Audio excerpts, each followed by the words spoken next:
دوسرا مقام، نبی کریم صلی اللہ علیہ وآلہ وسلم کیا فرما رہے ہیں کہ ایسا شخص جس کے سامنے میرا نام لیا جاتا ہے محمد صلی اللہ علیہ وآلہ وسلم، اور وہ بدبخت آدمی چاہے جتنے مرضی عشق نبی کے دعوے کرنے والا ہو،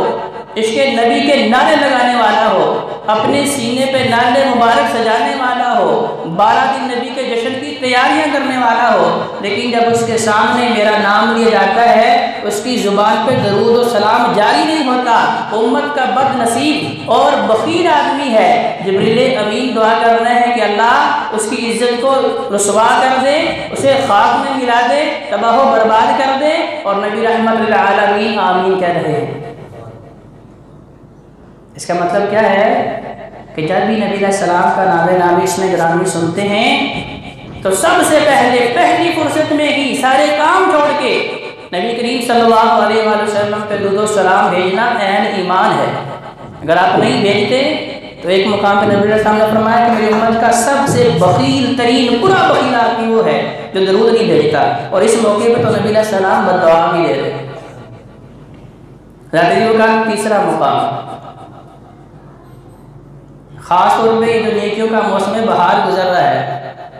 اس حوالے سے اب ہر بندے نے اپنے اپنے گریبان میں جھانک کے خود اپنا تجزیہ کرنا ہے، کیونکہ میرے نبی علیہ السلام کا یہ فرمانے والی شان بھی ہے، حاسب قبل ان تحاسبوا، اے لوگوں اپنا حساب خود لو، اس سے پہلے کہ عرش والا تمہارا حساب لے، تم اپنا تجزیہ خود کرو۔ کیسے کرنا ہے؟ فرمایا کہ ایسا آدمی جسے اللہ تبارک و تعالیٰ نے رمضان عطا فرمایا،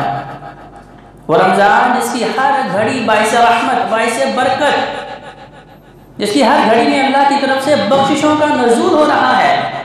اللہ تبارک و تعالیٰ ہر رات میں جہنمیوں کو جہنم سے آزاد کر رہے ہیں،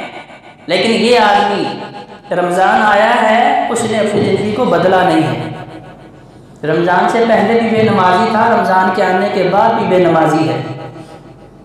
رمضان آنے سے پہلے بھی کبھی قرآن کو ہاتھ نہیں لگایا تھا، قرآن کی تلاوت نہیں کی تھی، رمضان آنے کے بعد اس نے قرآن کو ہاتھ نہیں لگایا، رمضان آنے سے پہلے بھی کبھی اس نے صدقہ و خیرات نہیں کیا تھا،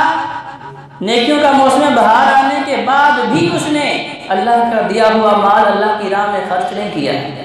رمضان سے پہلے بھی کبھی اسے یہ ہمت توفیق نہیں ہوئی تھی ساری رات اپنے بستر پہ بےہودہ گانے، ڈرامے، فلمیں اور گیمیں دیکھنے میں صرف کرنے والا، رمضان آیا ہے تو اللہ کے سامنے چند گھڑیاں قیام میں گزار دوں۔ رمضان سے پہلے بھی وہی روٹین، رمضان آنے کے بعد بھی وہی روٹین، جس رمضان میں اللہ ہر گھڑی میں جہنمیوں کو جہنم سے آزاد کر رہے ہیں، اور پہلی رمضان سے ہی اللہ نے زمین پہ فرشتے کو نازل فرمایا ہے کہ جاؤ یہ عام اعلان کر دو، اور آخری رمضان تک یہ اعلان سب مومنین کے لیے ہے، کیا گناہ کرنے والے خدا کا واسطہ ہے اپنے گناہوں کو چھوڑ کے رحمت الہی کی طرف آ جا، اور اے نیکیاں کرنے والے تو اور ذرا کمر بستہ ہو جا۔ مطلب رمضان آنے کے بعد جو نماز پڑھنے والے ہیں ان کی نمازوں میں اور سرور آنا چاہیے، جو روزے رکھنے والے ہیں نفلی، اب فرضی کا اہتمام اس سے زیادہ کرنا چاہیے، جو عام دنوں میں اگر 1 آیت یا 2 آیت یا 1 رکوع کی تلاوت کرتا ہے اب اسے چاہیے کہ 1 پارہ پڑھے، 5 پارے پڑھے، 10 پارے تک پڑھے۔ مطلب رمضان آنے کے بعد جو ہے انسان کی روٹین بدلنی چاہیے، کیونکہ یہ نیکیوں کا موسم بہار ہے۔ تو اگر روٹین نہیں بدلی، رمضان آیا نہ میں نے روزے رکھے، نہ میں نے راتوں کا قیام کیا، نہ میں نے قرآن کی تلاوت کی، نہ میں نے صدقہ و خیرات کیا، نہ میں نے اپنے اندر متقین کی صفات پیدا کرنے کی کوشش کی، نہ میرے اندر خشیت الہی پیدا ہوئی، نہ میرے اندر حیبت الہی کی وجہ سے میرے رونگٹے کھڑے ہوئے، نہ اللہ کے ڈر کی وجہ سے میری آنکھ اشک بار ہوئی، تو پھر نبی علیہ السلام کی دعا کون کرنے والے ہیں؟ جبریل امین۔ کیسا بندہ جس نے رمضان پایا اور اللہ سے بخشش کو حاصل نہیں کیا، اللہ اسے تباہ و برباد کر دے، اللہ اس کی عزت کو خاک میں ملا دے، تو آمین کہنے والے کون ہیں؟ رحمت للعالمین۔ تو حضرت جی وقار اب رمضان المبارک آخری عشرے کے بھی آخری دنوں کے اندر جا رہا ہے، بڑی مختصر سی ساعتیں رہ گئی ہیں، تو اب ان گھڑیوں میں ہم کیا کر سکتے ہیں؟ جس طرح ہم نے اپنی 30، 40، 50 یا 100 سالہ غفلت میں، اللہ کی بغاوت میں، اللہ کی نافرمانی میں اور دل کی منمانی میں گزار دی ہے، تو کر کیا سکتے ہیں؟ سب سے مضبوط مومنین کا ہتھیار کیا شوالا کیا فرما رہے ہیں؟ قل یا عبادی الذین اسرفوا علی انفسہم لا تقنطوا من رحمت اللہ، سورہ زمر آیت نمبر 53۔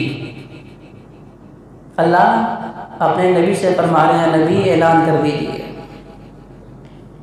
یقینی طور پہ یہ اللہ کی محبت کا اظہار ہے۔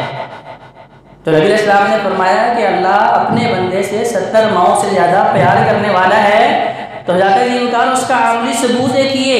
کہ آج اگر اولادیں نافرمان ہو جاتی ہیں، بات نہیں مانتی، تو بہت سے والدین ایسے ہیں جو اپنی اولادوں کو گھروں سے نکال دیتے ہیں، بجائے اس کے کہ ان کی اصلاح کرتے، انہیں سدھارتے، انہیں دعوت دیتے، انہیں صراط مستقیم کی طرف چلانے کی کوشش کرتے، اور یہ بھی سوچتے کہ ہماری اولادوں کے بگڑنے میں کہیں ہمارا ہاتھ شامل نہیں ہے، کہ ساری زندگی ہم نے کبھی انہیں مسجد کا جو ہے رخ نہیں دکھایا، ساری زندگی کبھی ہم نے انہیں نماز کی طرف دعوت نہیں دی، ساری زندگی کبھی ہم نے انہیں صداقت و امانت کی تلقین نہیں کی۔ اگر اولادیں نافرمان ہو گئی ہیں تو یہ بڑا آسان سا طریقہ، کیا کریں گی؟ گھر سے جو ہے وہ بے دخل کر دیں، جائیداد سے بے دخل کر دیں، انہیں نکال دیں۔ لیکن ذات کار میرا اللہ ایسے نہیں کرتا۔ اللہ کی کمال محبت کا انداز، اس آیت کریمہ کا شان نزول، نبی کریم صلی اللہ علیہ وآلہ وسلم کے پاس مشرکین مکہ آئے، جب اسلام قبول کرنے لگے تو انہیں اپنے بڑے بڑے اکبر القبائح، بڑے بڑے گناہ یاد آ رہے ہیں۔ کہا یا رسول اللہ ہم نے شرک بھی کیا ہے، ہم نے سب سے بڑا گناہ شرک بھی کیا ہے، انسانوں کا قتل عام بھی کیا ہے، حتیٰ کہ اپنی لختے جگر اپنی بیٹیوں کو زندہ درگور بھی کیا ہے۔ ان کی چیخیں آج بھی ہمارے کانوں میں گونجتی ہیں کہ جب ہم ان پہ مٹی ڈال رہے تھے اور وہ بڑے پیار سے ابا جان کہتی ہوئی پوچھ رہی تھی کہ ابا مجھے کس جرم کی پاداش میں آپ جو ہے زندہ درگور کر رہی ہیں؟ صحابہ فرماتے ہیں ہمیں اپنے گناہ یاد آ رہے ہیں، ہم نے سود بھی کھایا ہے، ہم نے ڈکیتیاں بھی کی ہیں، ہم نے رہزنیاں بھی کی ہیں، لوگوں کے اوپر ظلم و ستم بھی کیے ہیں، کیا ہمارے کتنے بڑے بڑے گناہ، اور ہماری زندگی جو گناہوں سے لتھڑی پڑی ہے، زنگالود ہو چکی ہے، دل تاریک ہو چکا ہے، پتھر ہو چکا ہے، کیا بتائیے ہماری توبہ ممکن ہے؟ تو اللہ تبارک و تعالیٰ نے قرآن بنا کے رد کر دیا، قل اے نبی اعلان کر دیجئے کہ یہ میرے بندے، اللہ اکبر، اللہ نے یہ نہیں کہا کہ گناہگار لوگ، اللہ نے یہ نہیں کہا کہ مشرک لوگ، اللہ نے یہ نہیں کہا کہ یہ میرے نافرمان تھے، میرے دشمن تھے، جب وہ اللہ کی طرف پہلا قدم اٹھایا تھا عرش والے نے تو تبھی انہیں معاف کر دیا تھا۔ یہ میرے اللہ کی محبت ہے کہ وہ 70 ماؤں سے زیادہ بھی اپنے بندے سے پیار کرتا ہے، کہ جب بندہ دن میں گناہ کرتا ہے، رات کی تاریکی جب چھاتی ہے، عرش والا انتظار کر رہا ہے کہ جو بندہ دن میں میرا باغی تھا، ممکن ہے کہ جب رات کی چادر اوڑھ جا چکی ہے، جب اندھیرا چھا چکا ہے، جب لوگ دیکھ نہیں رہے، گھر کے کسی کونے میں، مسجد کے کسی کونے میں بیٹھ کے ممکن ہے مجھے یا ربی کہہ کے اپنے گناہوں کا اقرار کر لے، میں اس کے سارے گناہوں کو معاف کر دوں۔ صحیح مسلم کی حدیث۔ اسی طرح جو بندہ رات کی تاریکی میں گناہ کرنے والا ہے، صبح کو جب اجالا پھوٹتا ہے، صبح کی جب کرنیں نکلتی ہیں، عرش والا اس وقت بھی انتظار کر رہا ہے کہ چلو کوئی بات نہیں، اس نے لوگوں سے چھپ کے گناہ کیا ہے، اس کا مطلب اس کے دل میں کہیں نہ کہیں میرا خوف موجود ہے کہ اگر لوگوں میں نشر ہو گیا میری عزت جو ہے وہ ختم ہو جائے گی، رسوائی میں بدل جائے گی، تو اللہ تبارک و تعالیٰ صبح کے اجالے میں انتظار کر رہے ہیں کہ میرا بندہ معافی مانگے، میں اسے معاف کر دوں۔ نبی کریم صلی اللہ علیہ وآلہ وسلم نے یہ بھی ارشاد فرمایا کہ وہ لوگ جو گناہ کرتے ہیں یا جن سے گناہ ہو جاتے ہیں، انسان ہو اور اس سے گناہ نہ ہو، ذات یہ ممکن ہی نہیں ہے۔ جامع ترمذی کی حدیث، نبی کریم صلی اللہ علیہ وآلہ وسلم کیا فرما رہے ہیں؟ فرمایا کل بنی آدم خطاء وخیر الخطائین التوابون، سارے انسان خطا کار ہیں، جیسے ہم انسان کہہ سکتے ہیں سارے خطا کار ہیں۔ اب دیکھیں لفظ انسان میں انبیاء بھی موجود ہیں،